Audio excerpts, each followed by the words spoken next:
Profesor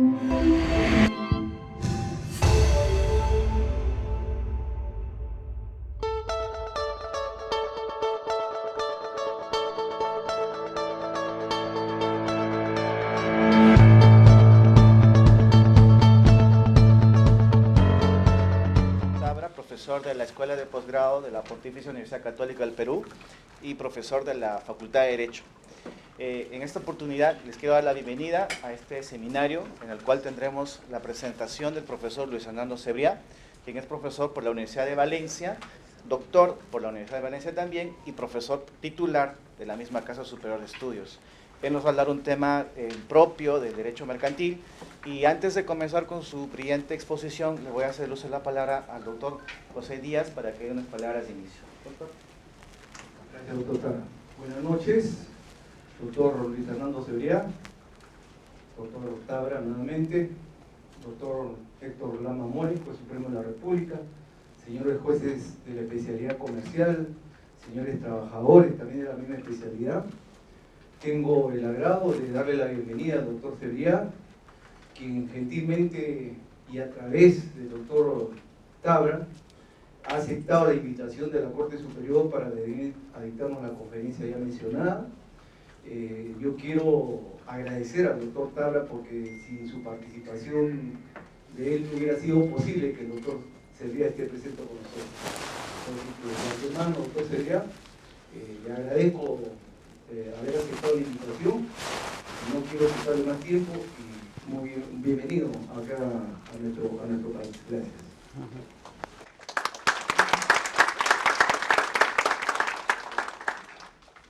Bueno, sin más preámbulos, le doy la palabra al profesor Cebriá.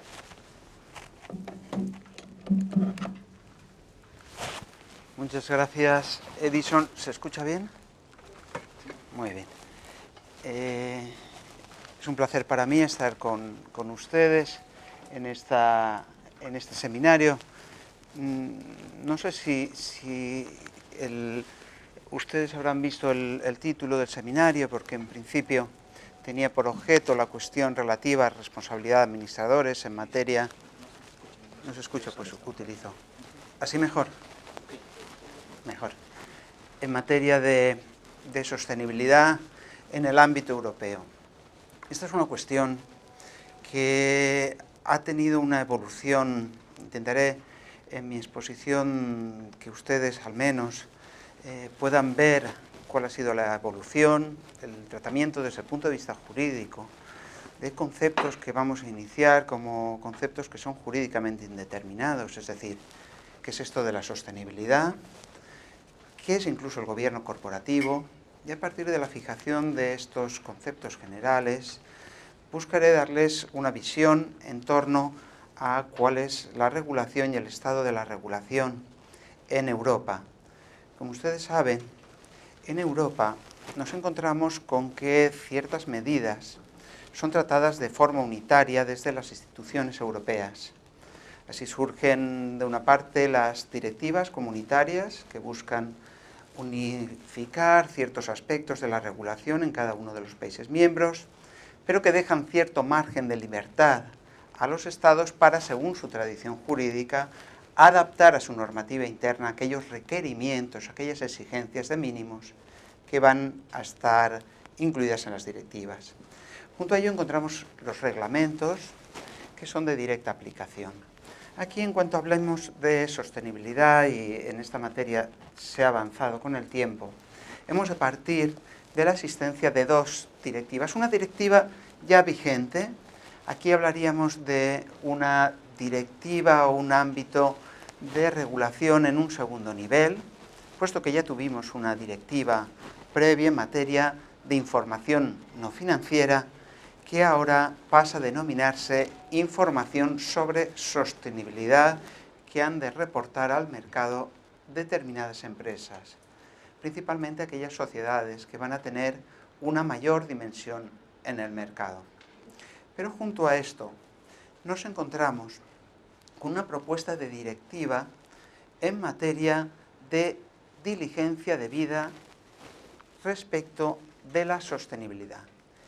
Cuando hacemos referencia a esta cuestión de la diligencia debida, en materia de responsabilidad, que ya les trasladaré al final de la exposición, su incidencia que tiene en el ámbito de la responsabilidad de los administradores, aquí ya el legislador europeo está dando un paso más allá. El legislador europeo no únicamente trata la cuestión desde la perspectiva de la información que las sociedades están obligadas a dar al mercado, sino que establece reglas en torno a cuál ha de ser el comportamiento debido por parte de las empresas que actúan.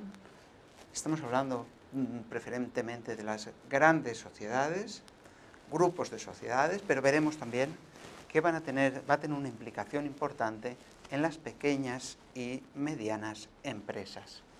De tal forma que nos encontramos con una obligación que se impone a las grandes sociedades, pero que se traslada a través de lo que en sus diferentes versiones de las directivas se ha denominado la cadena de suministro, la cadena de valor, o en última instancia, en la última redacción, como cadena de actividad.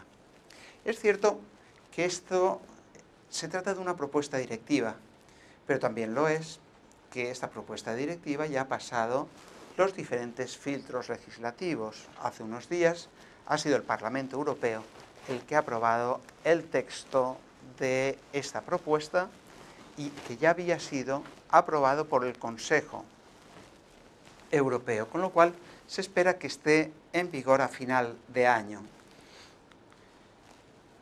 Pero antes de, ya puestos en situación, nos hemos de fijar en primer lugar qué entendemos por gobierno corporativo. El gobierno corporativo es un concepto que proviene de tradición, una tradición que es ajena a la tradición española, es un implante jurídico que proviene de los diferentes informes, tanto de Reino Unido como posteriormente de la evolución que ha tenido el gobierno corporativo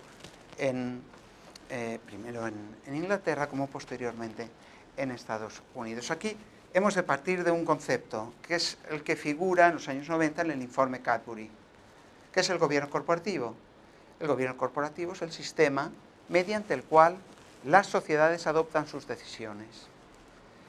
Si nos situamos en la fecha de aprobación de este informe, en torno a los años 90, veremos cuáles son las preocupaciones que tienen que ver con este tema de la buena gobernanza empresarial.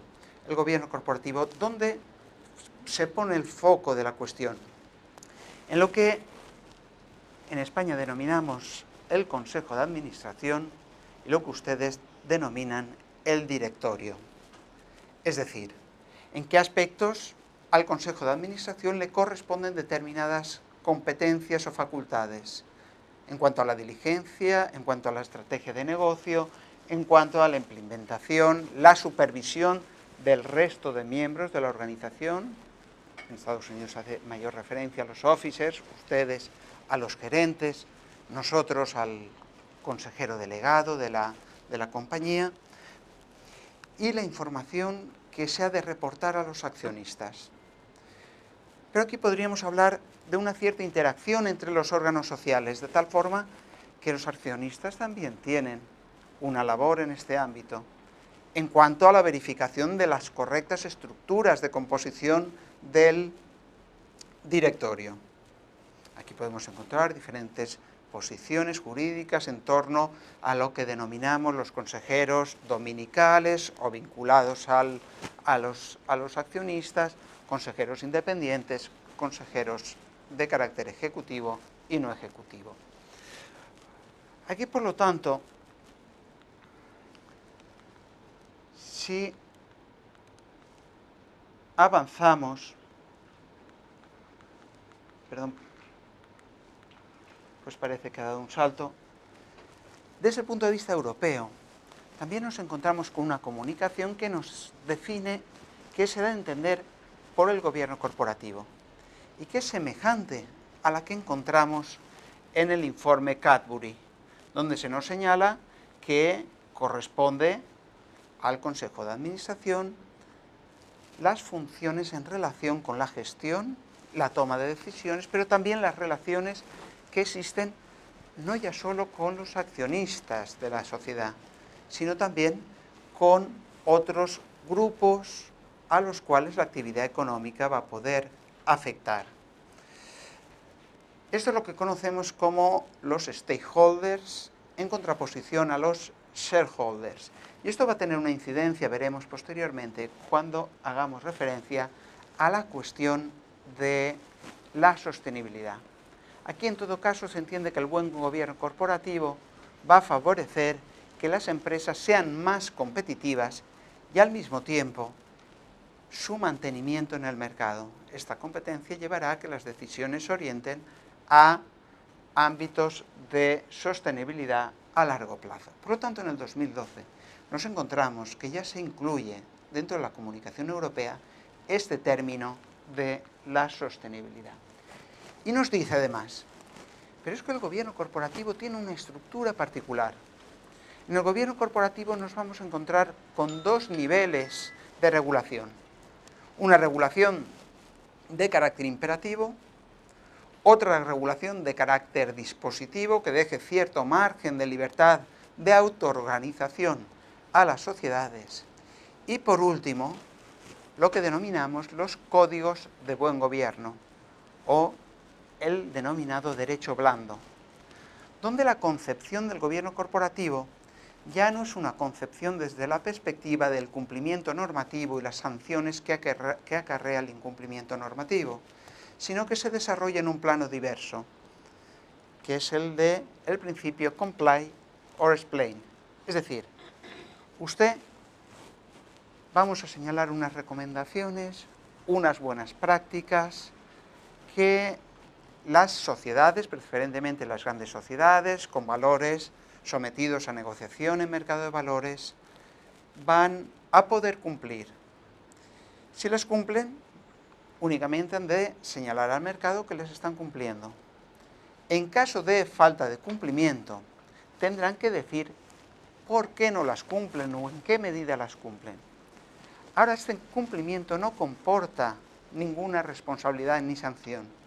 La cuestión se va a trasladar, por lo tanto, al mercado, que será quien, a tenor de esta información, decida si sanciona a estas sociedades que no cumplen con las recomendaciones y principios de buen gobierno o si que las cumplen. Aquí, hasta donde yo he tenido oportunidad de consultar, ustedes tienen también un código de buen gobierno, de prácticas de las sociedades en Perú, del año 2013, si no me equivoco, y fíjense que este código de buen gobierno ya señala que no va a regular las cuestiones relativas a la responsabilidad social corporativa. De la responsabilidad social corporativa se ha hablado mucho en los últimos tiempos, sobre todo a los inicios de la primera década de este siglo, como aquella actividad voluntaria que puedan decidir seguir las sociedades a fin de buscar otros objetivos que no sean los meramente lucrativos. Y la cuestión en torno a la legitimidad de aquellas decisiones que no procuren necesariamente maximizar el beneficio de los accionistas. Bien, aquí el Código de Buen Gobierno peruano habla de que esta cuestión ha de quedar sometida a la autorregulación, a los códigos de conducta. Se reconoce que la responsabilidad social corporativa es beneficiosa para las empresas y que beneficia tanto la competitividad como la sostenibilidad. Ahora bien, se considera que este es un tema que no conviene ser objeto de regulación. Este criterio que se advierte en el Código de Buen Gobierno peruano, cuando vemos el Código español, el Código de Buen Gobierno de España es del año 2015, actualizado en el año 2020, en el año 2020 vemos que la modificación del Código abarca de forma muy amplia las cuestiones medioambientales y sociales, que son aquellas que quedan vinculadas al ámbito de los objetivos de desarrollo sostenible, lo que conocemos como los ODS. Pero vamos a plantear en primer lugar la cuestión desde la perspectiva de la información. Recordemos, pues, que se plantea si es conveniente que las sociedades, al menos las grandes sociedades, puedan, junto a sus estados financieros, lo que denominamos las cuentas anuales, presentar informes sobre aquellas cuestiones que no sean estrictamente financieras al mercado. De tal manera que la Directiva 2022 ya nos va a señalar cuáles son los criterios respecto de los cuales los administradores que confeccionan las cuentas anuales, que asumen la redacción bajo su responsabilidad y que han de emitir informes, antes llamado sobre información no financiera, ahora sobre sostenibilidad, se han de pronunciar. ¿Cuáles son estos aspectos? En primer lugar, los sistemas de control y de gestión de los riesgos de la compañía, pero no solo los riesgos vinculados a los aspectos financieros y de solvencia de la entidad, que en su caso pueden llevar a situaciones de insolvencia, concurso, de disolución de la entidad, sino a cuestiones de carácter no económico. De tal manera que estos objetivos, que son perseguidos con carácter general desde el punto de vista de la sostenibilidad, han de quedar señalados en los respectivos informes. ¿Cuáles son? Bien, aquí incluimos temas de compliance, de cumplimiento en cuanto a los procedimientos adecuados para el seguimiento de estos objetivos, que tienen que ver básicamente con la tutela de los derechos humanos, con la protección social, con el impacto medioambiental de la actividad económica y con la adopción de medidas para evitar o al menos disminuir el impacto que pueda tener la actividad económica y la gestión empresarial en el medio ambiente, cuestiones relativas a la ética y a la cultura empresarial, que se vinculan en buena parte a prácticas que pueden dar lugar a corrupción en la gestión de los negocios. Por otra parte, a las actividades que puedan desarrollar las sociedades, que puedan constituir un grupo de presión respecto de las decisiones políticas, es decir, la creación de lobbies que busquen modificar la decisión de los políticos en cada ámbito de actuación. Y por último, desde un punto externo de la empresa, aquellos aspectos que tienen que ver con la incidencia o las medidas adoptadas en el diálogo de la empresa y en su impacto con proveedores, clientes, comunidades en las cuales desarrollen su actividad económica. Bien, en todo caso, esta orientación parte de ciertos informes, de ciertas medidas que ya fueron adoptadas en el marco de las Naciones Unidas. Les he hecho referencia a los Objetivos del Desarrollo Sostenible. En Europa tenemos una agenda sobre consecución de estos objetivos para el año 2030, que va siendo actualizada. Por ejemplo, tenemos, entre otros aspectos, la necesidad de sustituir los vehículos de motor por combustión por vehículos eléctricos, y esto se va a tener que cumplir dentro de unas décadas de forma obligatoria, y esto va a exigir toda la transformación del parque de vehículos dentro de todos los estados europeos. Y junto a esto se ha de considerar que hay diferentes iniciativas en el ámbito internacional, principalmente en el marco de la OCDE, de la Organización para la Cooperación y el Desarrollo, de la cual España era uno de los países fundadores en sus inicios. Otros países más próximos al suyo se han incorporado posteriormente, en el año 2020 Colombia. Nos vamos a encontrar con la necesidad de tener en cuenta cuál es el impacto medioambiental. Si bien se ha de considerar que esto se trata desde una perspectiva de las denominadas directrices, de los estándares de comportamiento, lo cual no va vinculado a la incorporación de normas, incumplimientos y sanciones derivadas de los incumplimientos. Es cierto que todas estas cuestiones se van a tratar en este ámbito de los estándares exigibles, de la redacción de informes, de la reducción de, por ejemplo, de gases que tienen efecto invernadero y que, por lo tanto, suponen una elevación de la temperatura media de la Tierra. Parece ser, según me han comentado, que aquí en Lima el tiempo este que estamos viviendo no es el habitual, que el niño está teniendo efectos en la temperatura en la que nos encontramos. Pues esto pasa en otros ámbitos. Yo, por ejemplo, estuve hará menos de un mes en la Universidad de Bolonia, y hará unas semanas, no sé si han tenido noticia, que han tenido unas precipitaciones, unas tormentas muy importantes, que ha afectado toda la zona de la Emilia Romana. Bien, esto ha dado lugar a ciertas guías de comportamiento en sectores de la industria, guías de comportamiento que se denominaban también de diligencia debida. ¿Cuál ha sido la evolución normativa en Europa?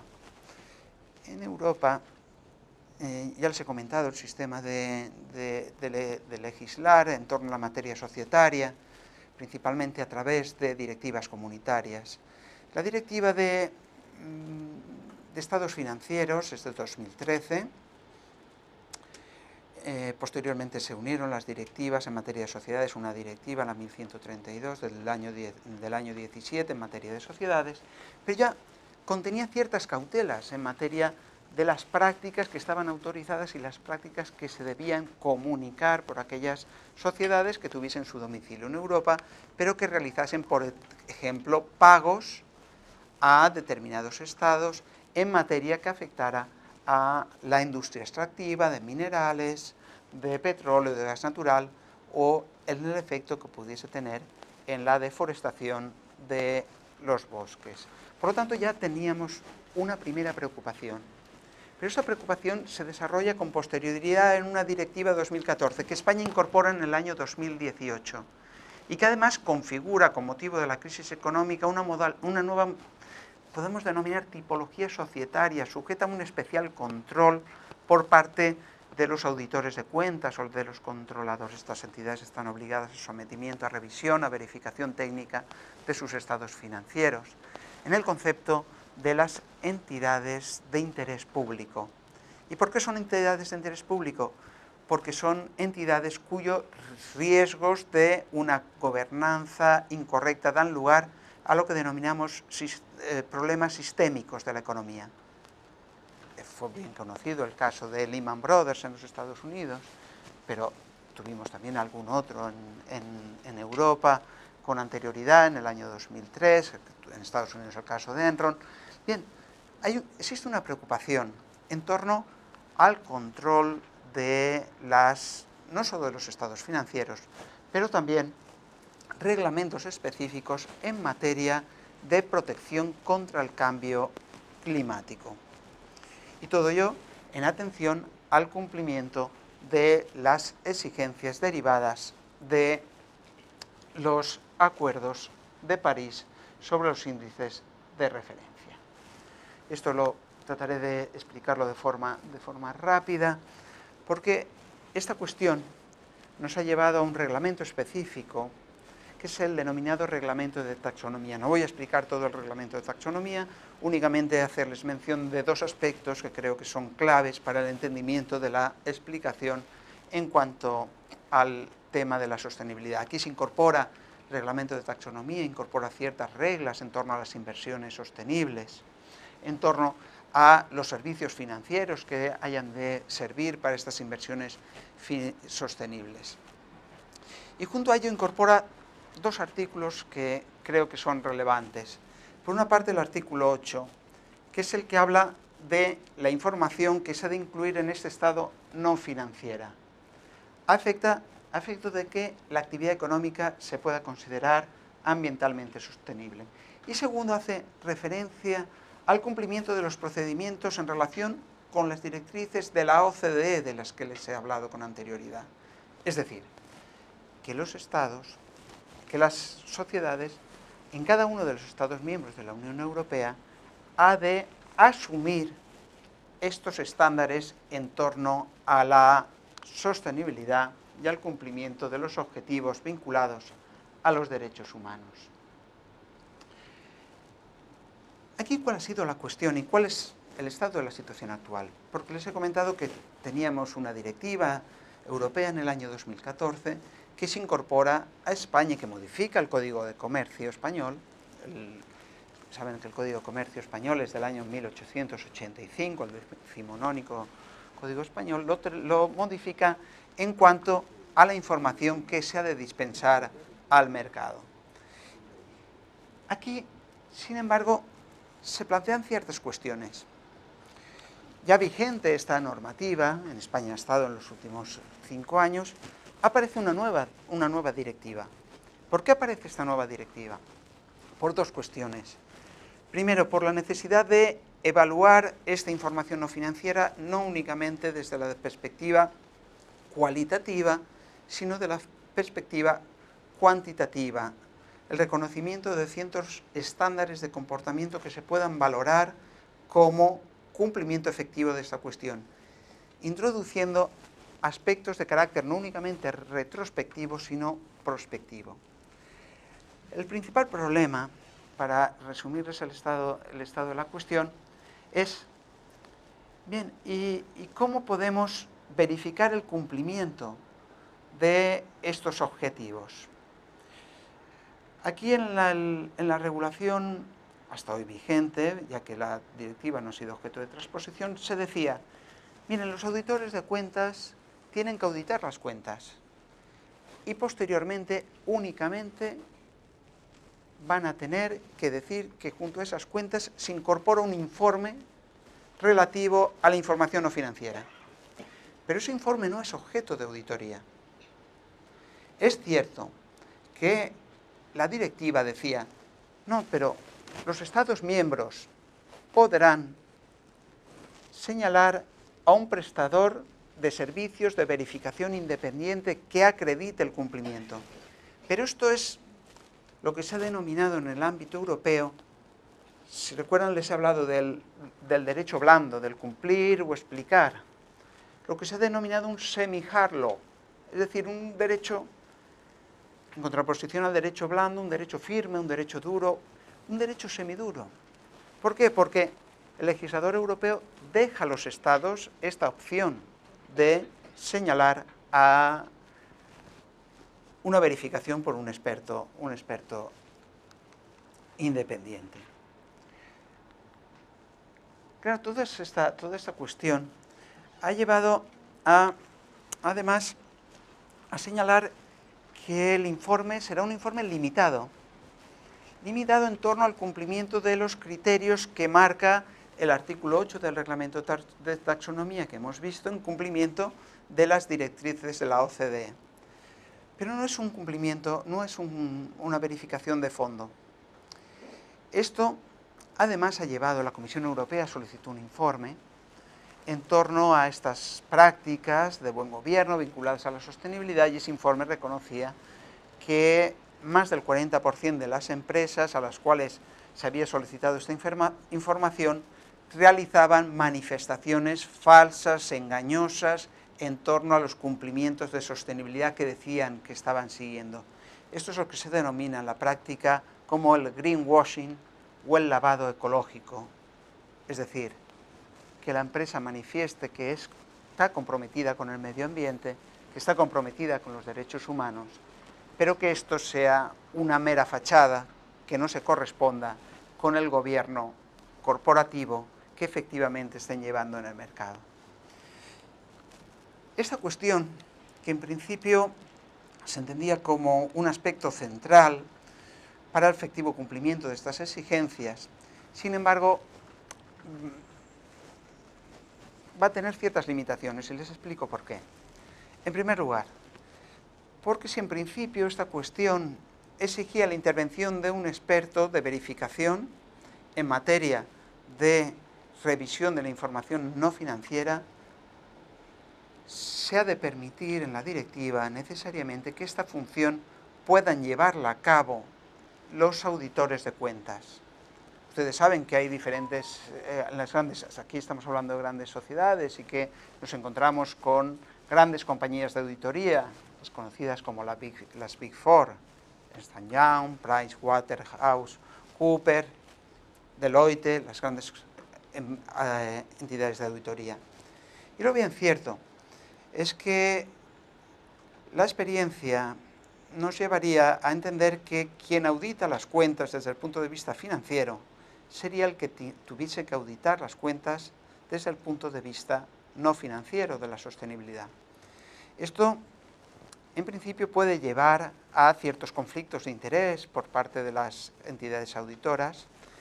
No sé si ustedes están al tanto del caso de Wirecard en Alemania, una empresa emisora de tarjetas de pago, tarjetas de crédito, de débito, sistema de pago, que tuvo ciertos problemas, un escándalo importante por parte de la entidad de control de valores. No sé si aquí tienen alguna suerte de superintendencia en materia de control de mercado de valores. El control no se llevó de forma correcta y esto dio lugar a una pérdida de inversión muy importante. Estoy hablándoles del año 2018, no ha transcurrido tanto tiempo. Y en segundo lugar, porque en todo caso la verificación, la revisión va a ser de carácter limitado.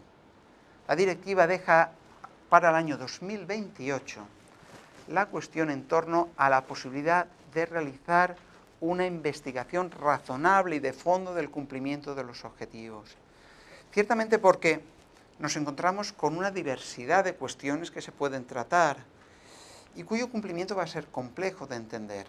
Esto nos lleva a la necesidad de articular algunos criterios que nos sirvan de referencia para dar contestación a todas estas cuestiones. El segundo aspecto que quería tratar en mi exposición es la propuesta de directiva en materia de diligencia debida. Aquí pasamos a un nivel distinto.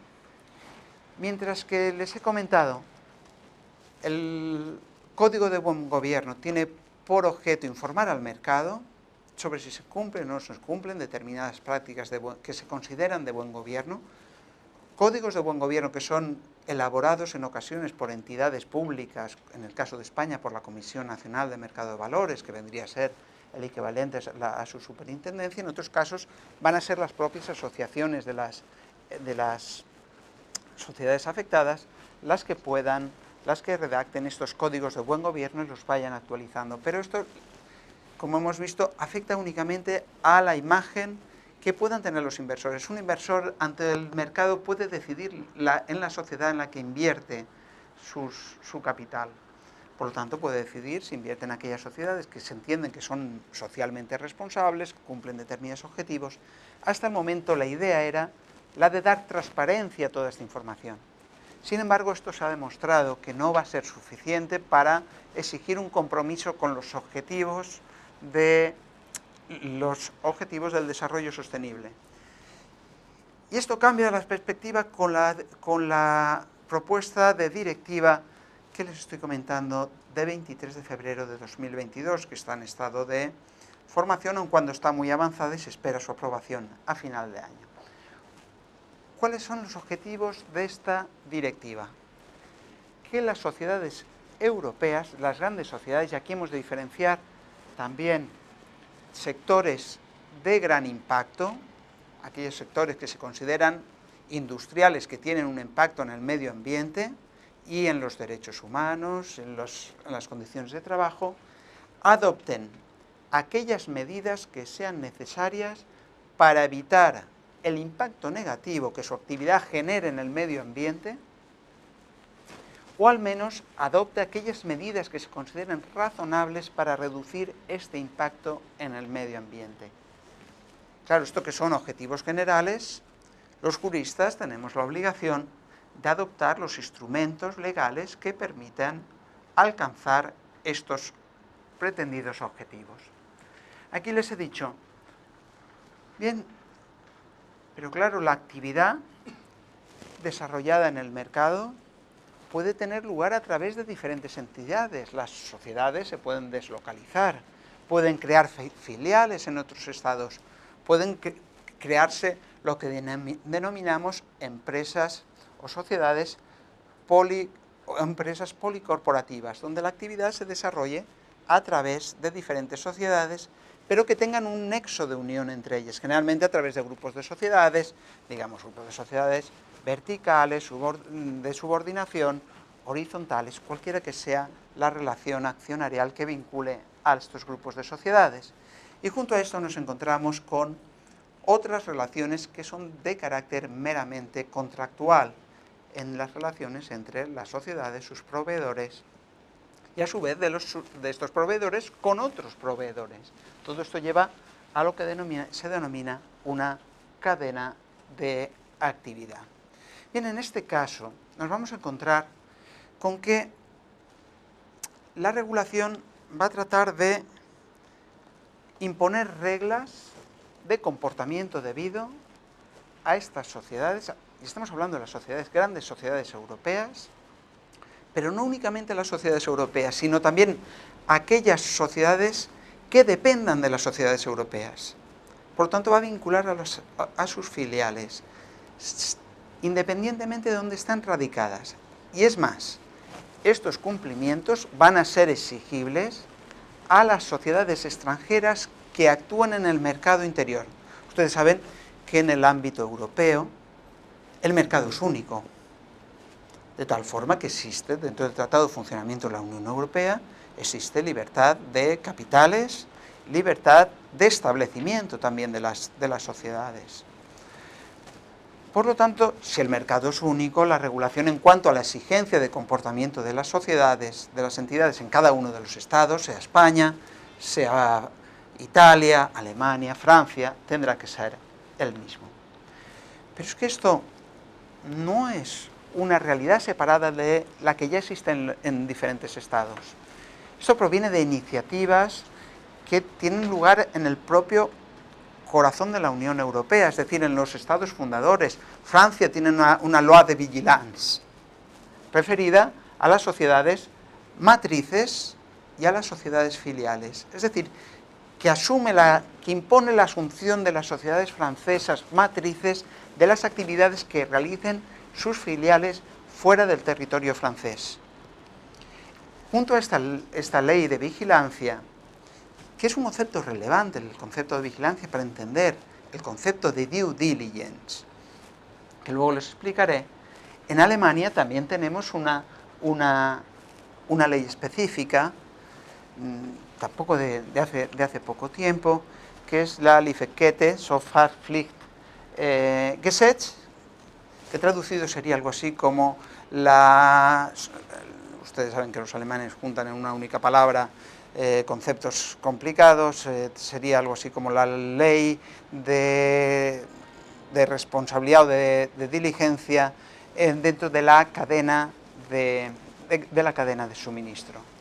Por lo tanto, también la existencia de un compromiso de aquellas grandes sociedades alemanas con la sostenibilidad y con el cumplimiento de estos objetivos de protección del medio ambiente y de los derechos humanos.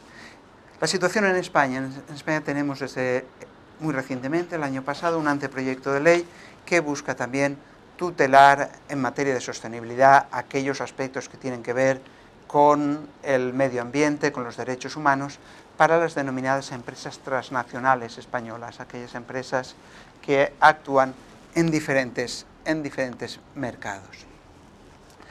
Pero cuando hablamos de la directiva, nos encontramos con ciertas limitaciones que tienen que ver con el régimen de responsabilidad, porque el régimen de responsabilidad civil en el ámbito europeo varía en cada uno de los estados. Tenemos determinados estados que están más vinculados a una raigambre, a una tradición latina, como puede ser el derecho francés, el derecho español, el derecho italiano, mientras que otros tienen una orientación en algunos aspectos diversa, como el derecho alemán, en torno a la imputación de responsabilidad. Aquí lo relevante en la directiva es que establece sanciones desde la perspectiva del control administrativo del cumplimiento del régimen que impone la directiva, que en todo caso va a ser de obligado cumplimiento. Aquí se plantea que las autoridades públicas, aquellas sociedades que no cumplan con estas obligaciones, van a poder sancionar y que no cumplan con estas obligaciones, no únicamente en España, no únicamente en Europa, sino a nivel global, pueden ser sancionadas hasta con el 5% de su volumen de negocio. Por lo tanto, tenemos una intromisión donde antes no existía. Antes decíamos, será el mercado el que sancione a aquellas sociedades que no sean socialmente responsables. Ya encontramos un paso más allá en cuanto al control administrativo y la posibilidad de sancionar estos comportamientos. Pero claro, una de las principales preocupaciones que tiene la propuesta directiva es ¿y qué incidencia va a tener esto en la pequeña y la mediana empresa? Esta obligación es una obligación por parte de las grandes sociedades, pero que van a tener que trasladar en cuanto al compliance normativo a las sociedades con las cuales se relacionen, que no necesariamente va a ser una gran sociedad. Evidentemente, el cumplimiento de estos criterios va a suponer un incremento de costes para las sociedades que están sometidas a las reglas de sostenibilidad. Esto que puede ser aceptado o es aceptado por el legislador desde un punto de vista de política jurídica, sin embargo, se busca que no afecte a las pequeñas y medianas empresas, que no suponga una carga añadida. Va a corresponder a las grandes empresas, por lo tanto, incluir estas garantías de cumplimiento en los contratos que tengan lugar con las pequeñas empresas, pero el incumplimiento derivado de la falta de compliance normativo va a corresponder a las grandes sociedades, sin que afecte a la solvencia de las pequeñas empresas. Esto les impone a las grandes sociedades llevar a cabo una inclusión en el momento de perfección contractual de estas cláusulas, de seguimiento del cumplimiento de estas cláusulas, y en su caso, una obligación de resolución contractual en caso de incumplimiento. De tal forma que es cierto que la gran mayoría de sociedades son sociedades de pequeñas dimensiones. El 99% de las sociedades son sociedades que no van a estar afectadas por las obligaciones derivadas de la due diligence o en materia de sostenibilidad o de lo que podemos denominar la vigilancia por las grandes sociedades de su cumplimiento. Aquí nos encontramos, ni más ni menos, con que el legislador advierte que no es capaz. Los Estados no son capaces de adoptar medidas que por sí mismas impidan el calentamiento global. Advierte que este calentamiento global es consecuencia de la actividad de las sociedades, principalmente de las grandes sociedades, y decide adoptar medidas que traten de atajar esta cuestión a través de un ámbito regulatorio que va a incidir en la responsabilidad y en la actuación de las empresas.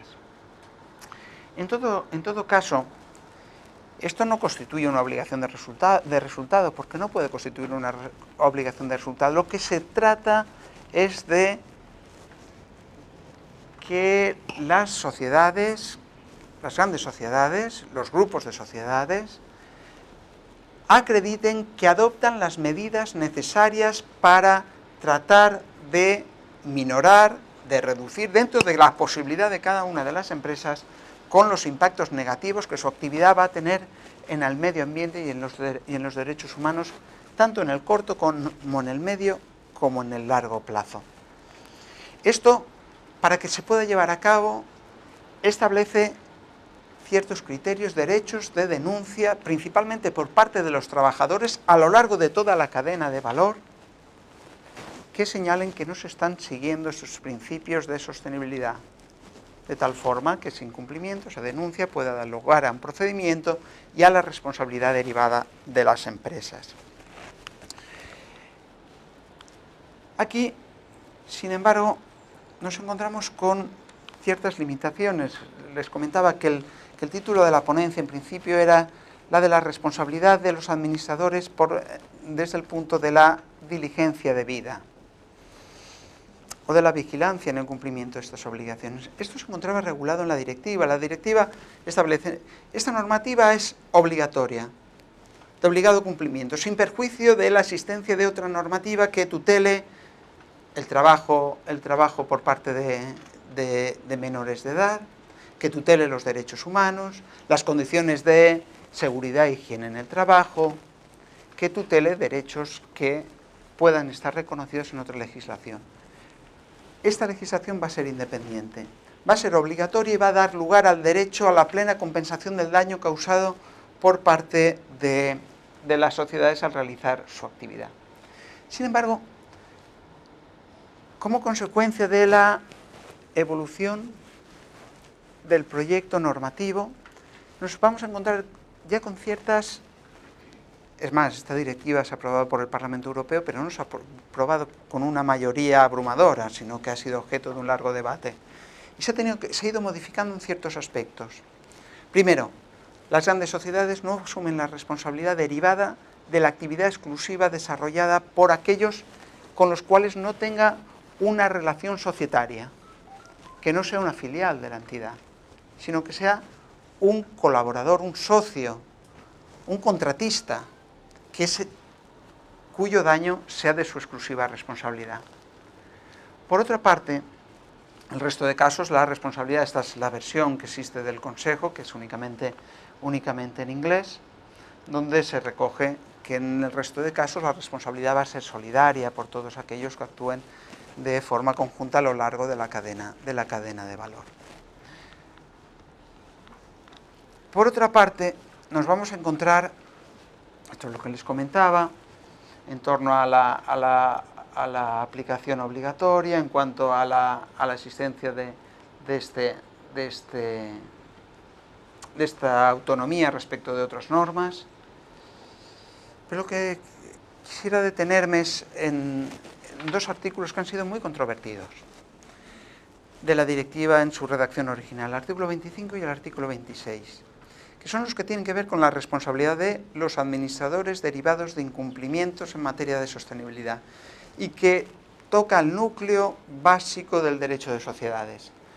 Aquí nos decía el artículo 25, los administradores de las sociedades han de actuar en el mejor interés de la sociedad, traducción del concepto de los deberes fiduciarios que encontramos en el derecho anglosajón.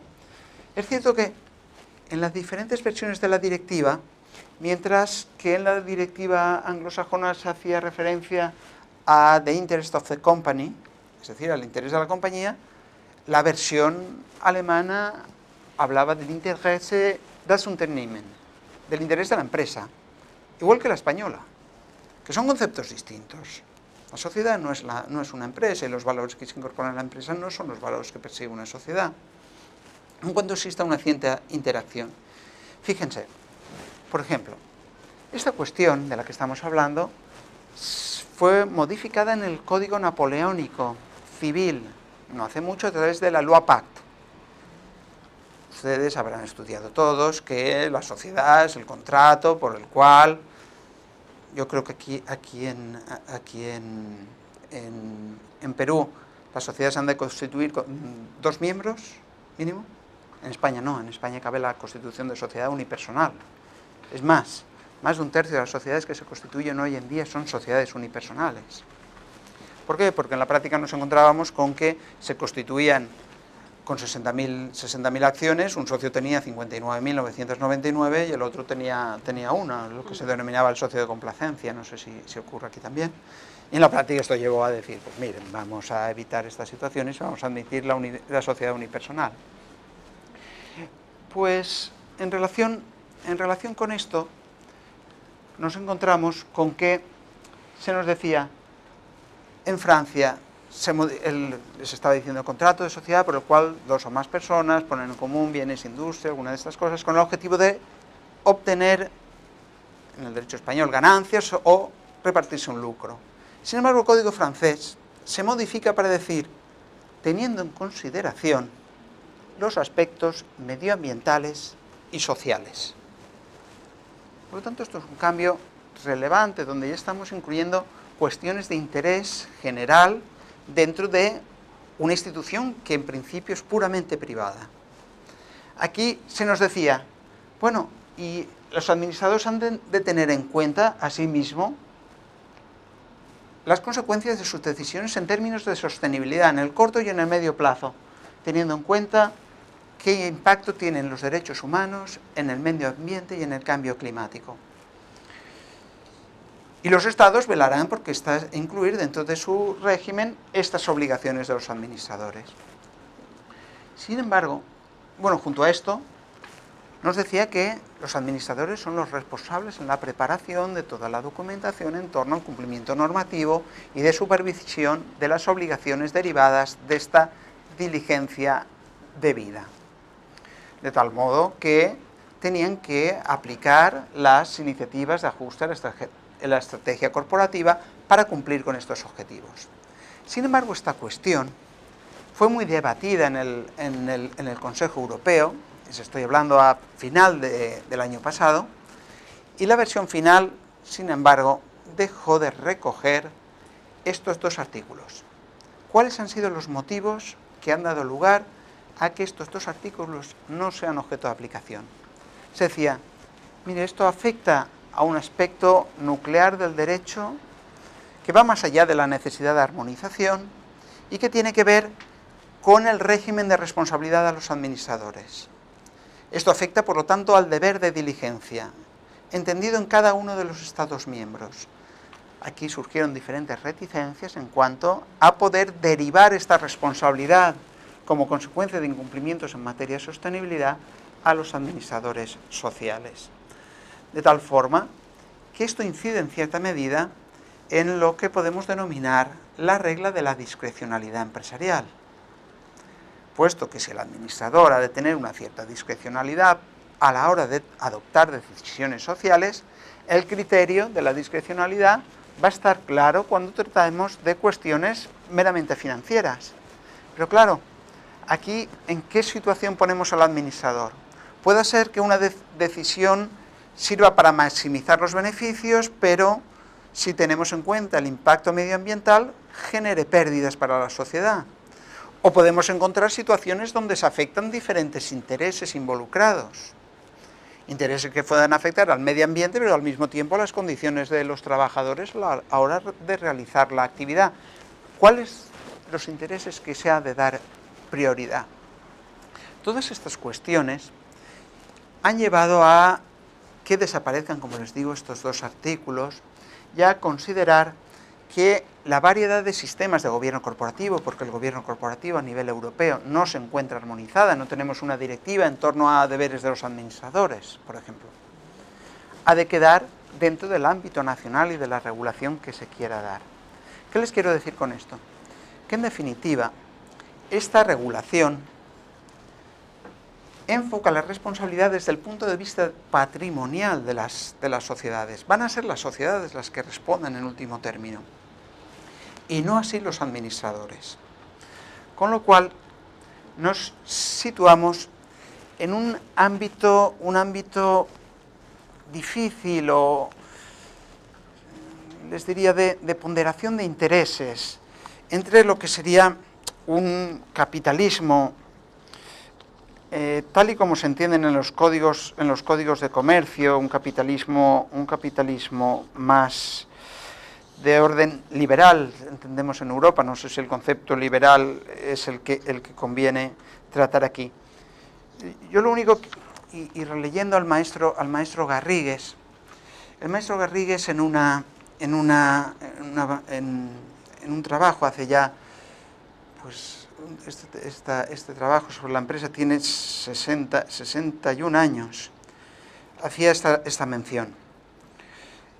Siempre es más inteligente ceder algunas posiciones cuando se corre el riesgo de perderlas todas.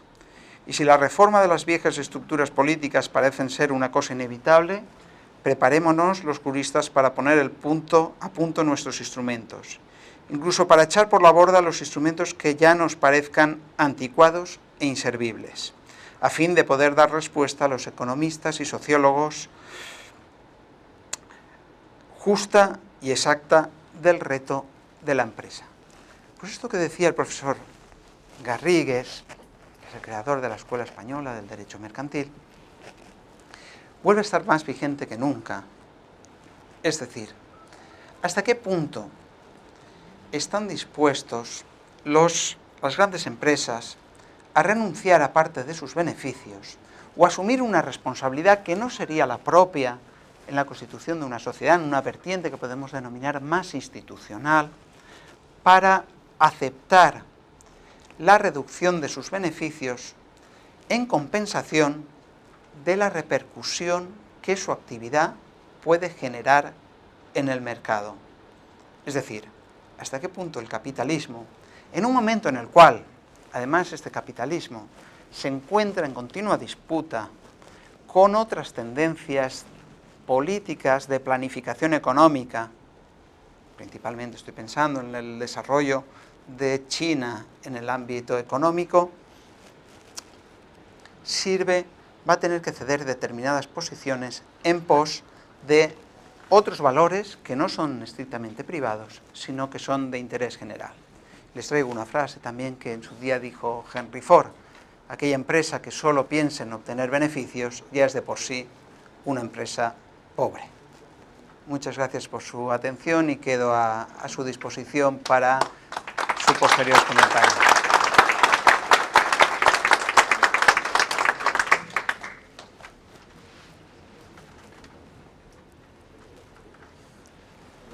Bueno, siéntase con total confianza, creo que ustedes son colegas y siéntanse portando con total confianza para plantear cualquier cuestión que quieran.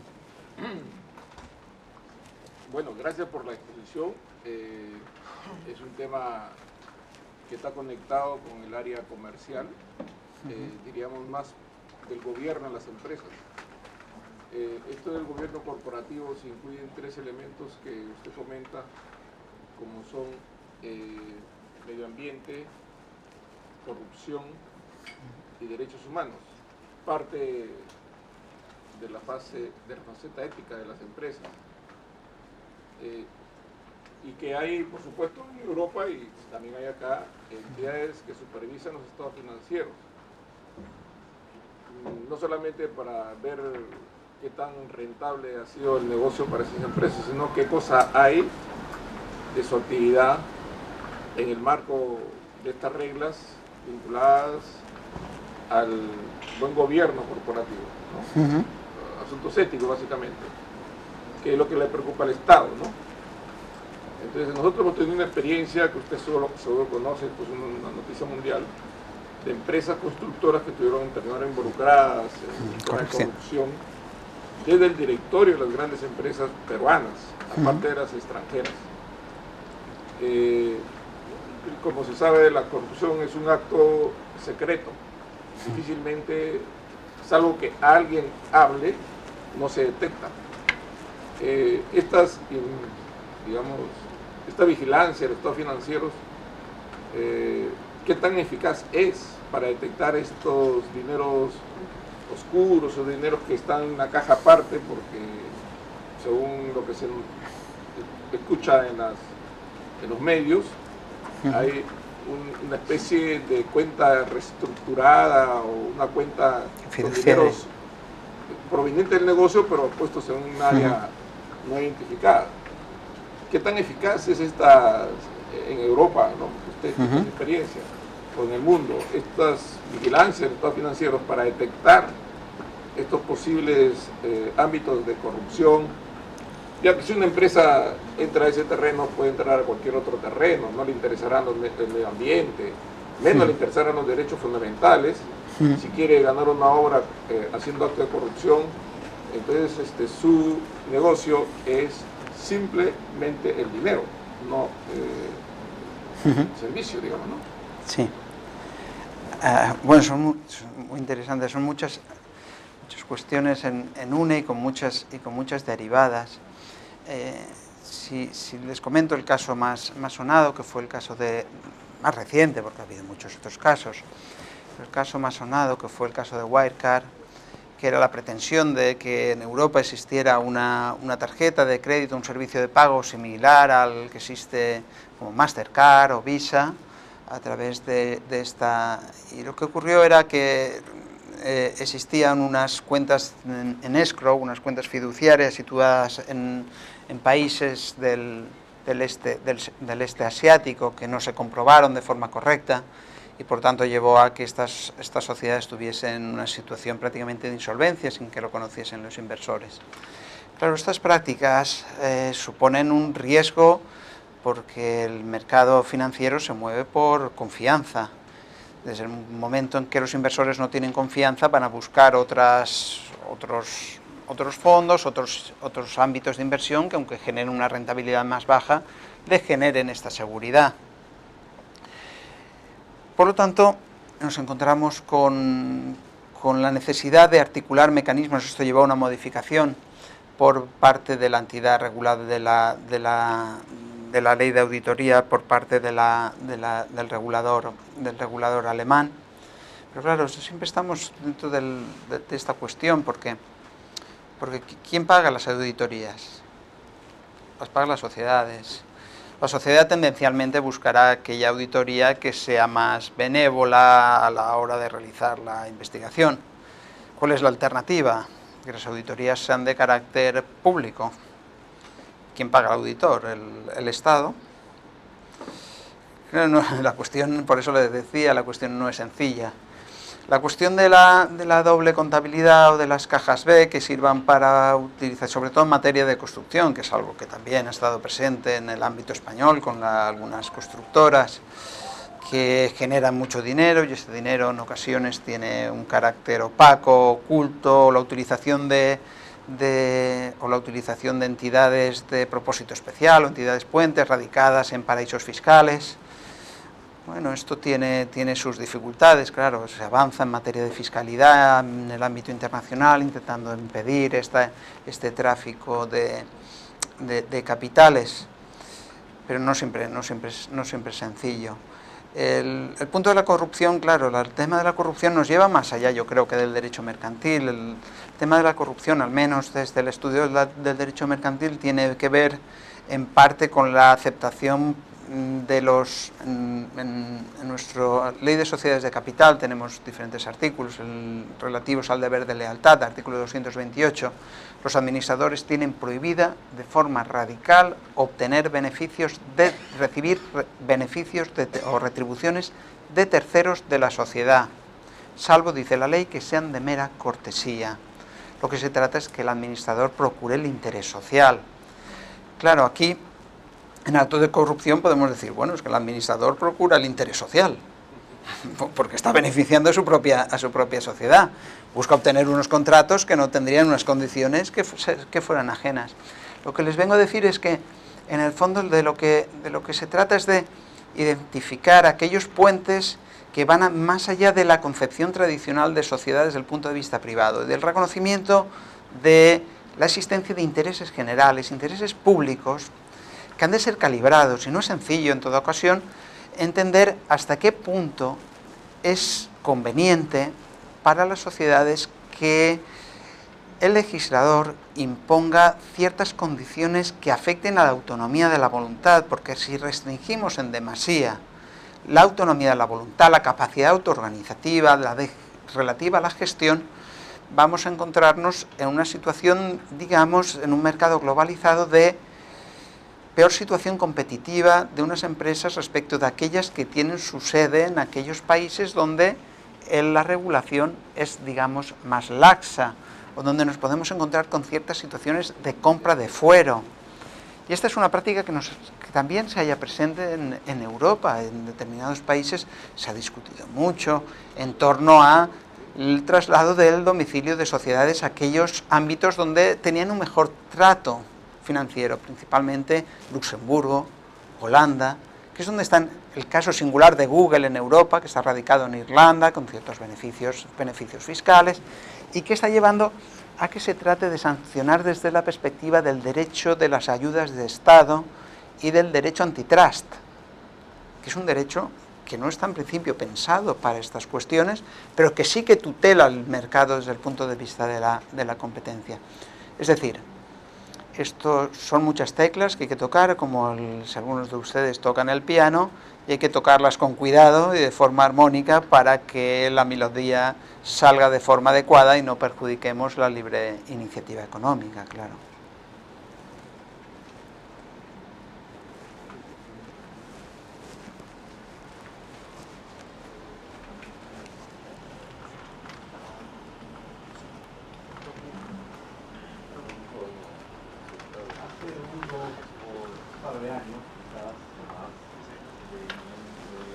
Salió a la luz un escándalo en la industria automotriz alemana, cuando se reveló que Volkswagen, si mal no recuerdo,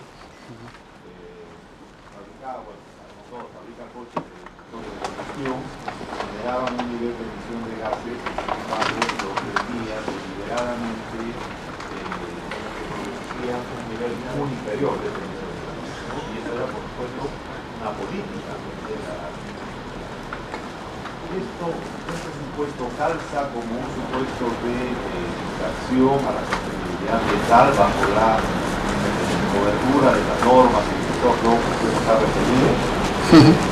Y en el caso concreto hubo alguna consecuencia contra Volkswagen de parte del Estado alemán o de parte de la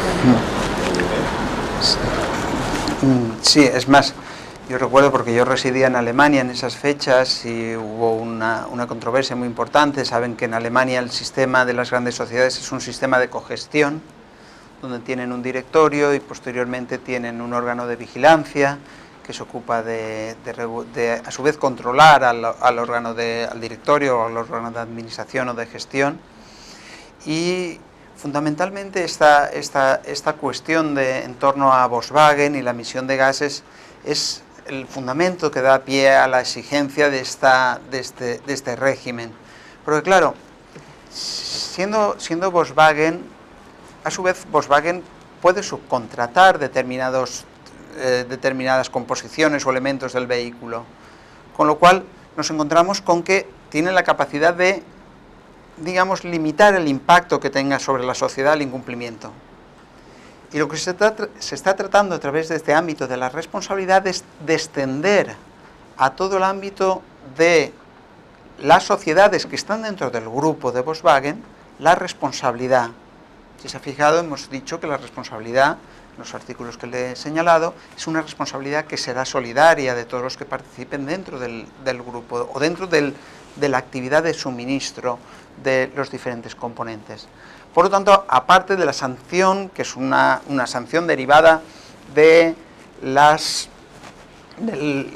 la reputación que afecta a Volkswagen, porque fijémonos, esta cuestión ya no es solo una cuestión de decir, el administrador incumple y al administrador se le impone una sanción. Aquí estamos hablando de directivos que tienen una retribución muy elevada, que en muchas ocasiones tienen un seguro de responsabilidad civil que cubre los daños que genera la actividad. Con lo cual nos encontramos que esta cuestión, desde el punto de vista del administrador, afecta en mayor medida a su reputación como administrador. Esta es una cuestión que se ha tratado también en la doctrina desde diferentes perspectivas, que la sanción económica puede tener cierta relevancia, pero en el fondo lo relevante es la cuestión reputacional. Respecto de esta propuesta directiva, la principal preocupación, ¿cuál ha sido? Mira, es que con esta directiva vamos a imponer un coste adicional a las empresas europeas que no van a tener, por ejemplo, las empresas que no sean europeas, con lo cual va a afectar a la competitividad de las empresas europeas. ¿Por qué? Porque si pensamos en la minería y la empresa europea establece una actividad minera en un país que no es de la Unión Europea y ese país no protege de forma conveniente a los trabajadores, esta empresa europea va a tener que cumplir con las reglas de protección a los trabajadores igual que si tuviese una mina en Europa. Y esto genera unos costes. Claro, la cuestión es la siguiente, pero es que otras empresas que puedan invertir en otros países, como las empresas, qué sé yo, de cualquier otro país, no tienen estos condicionantes. Estamos en una situación de desventaja. Pero ¿cuál es la contestación que se da a esta cuestión? Es que esta desventaja se compensa con los beneficios reputacionales que van a tener las empresas europeas. Porque cuando una empresa europea actúe en otro país, ese país va a saber que sus trabajadores van a estar más protegidos, que se cumplen con los derechos humanos. Con lo cual, digamos que Europa está intentando llevar a cabo un cambio de paradigma, es decir, que los valores culturales, los valores que dan lugar a la Unión Europea y que durante el siglo XX han causado tantas guerras en Europa, la devastación de todo, y guerras mundiales, que tratemos de cambiar la perspectiva hacia valores que puedan trasladarse desde Europa al resto de las actividades económicas que realicen las empresas europeas, y que eso constituya en sí mismo un valor que sea apreciado por los países donde se realiza la actividad económica. ¿De acuerdo?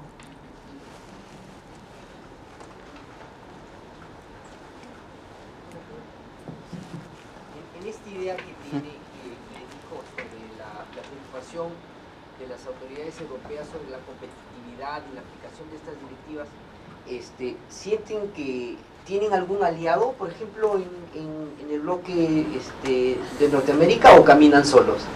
Porque como que siento como que están en una pequeña orfandad sobre ese tema, ¿no? Sí. Bueno, ustedes saben que es como el lema del Liverpool, el You Never Walk Alone. Intentamos que, desde el punto de vista europeo, lo que se trata es de que esta unidad, esta fuerza que tiene, porque claro, si pensamos en los países europeos de forma independiente no se tiene esta relevancia. En otros sectores pasa igual, es decir, el ámbito de aquí los problemas derivados de los tratados de libre comercio, es decir, el ámbito de protección del consumidor en Europa es más elevado también que en Estados Unidos. Y en otros ámbitos es distinto y es más complejo alcanzar ciertas situaciones. Pero la cuestión es que, como decimos en España, alguien tiene que coger al toro por los cuernos. Alguien tiene que darse cuenta de que vamos hacia un sistema donde hay una limitación de recursos naturales. Y cuando se acaben estos recursos naturales, ¿cuál será la consecuencia? Una crisis. ¿Estamos dispuestos a avanzar en este sentido hasta que llegue la crisis? ¿Y qué tardará esa crisis? Por lo tanto, si identificamos el problema, tenemos que buscar, desde el punto de vista como juristas, por eso les trasladaba esta idea, cuáles son los instrumentos que son adecuados para poder atajar este riesgo. Y este riesgo es un riesgo real. Bien, Europa está tratando de avanzar en esto que se denomina la economía circular, en sustituir los vehículos de combustión, la dependencia energética, porque pensemos, ¿qué ha pasado en los últimos años, en los últimos meses en Europa como consecuencia de la guerra entre Rusia y Ucrania? Pues el precio de los combustibles prácticamente llegó a duplicarse.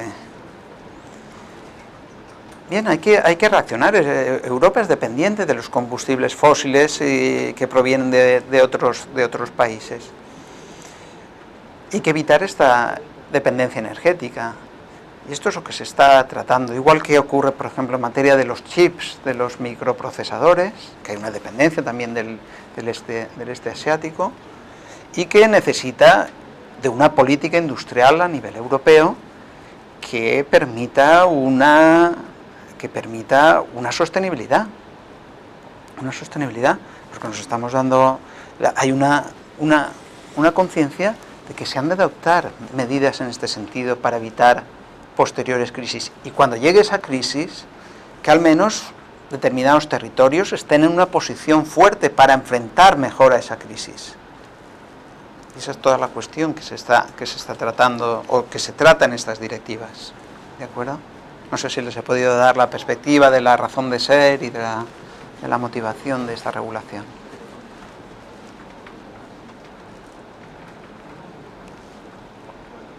Bueno, al no haber más preguntas, al no haber más preguntas, le vamos a ceder uso de la palabra al doctor Héctor Lamamur para que dé unas palabras finales. Doctor.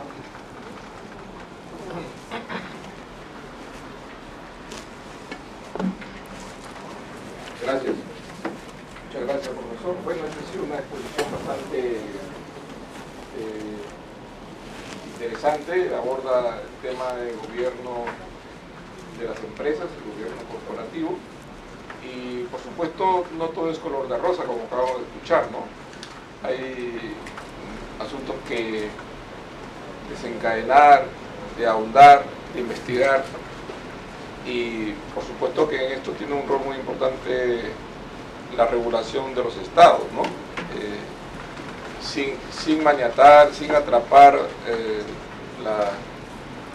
la manifestación de voluntad, que es un elemento clave en este tipo de mercados. El Estado tiene un rol determinante para la prevención de las malas prácticas, ¿no?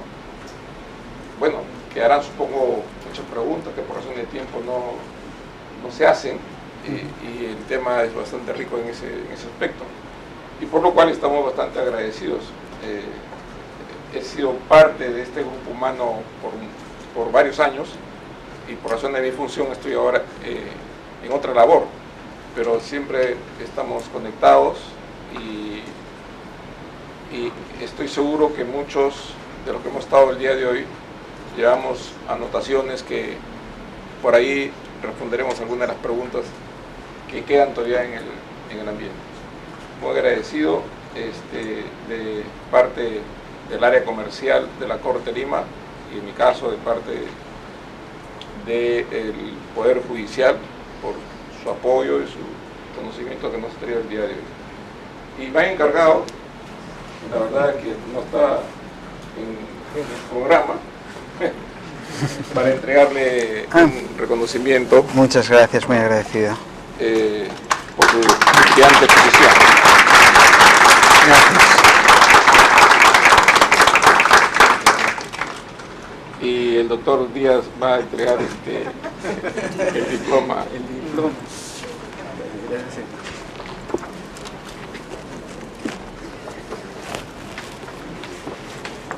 Bien, doctor Luis Hernando Cedra, nuevamente, muy agradecido y felicitaciones por la conferencia que nos ha brindado.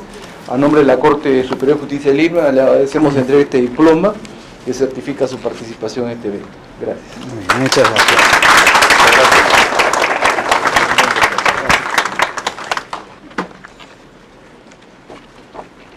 Bueno, con eso termina este seminario. Les agradecemos mucho su asistencia y será hasta otra ocasión. Gracias.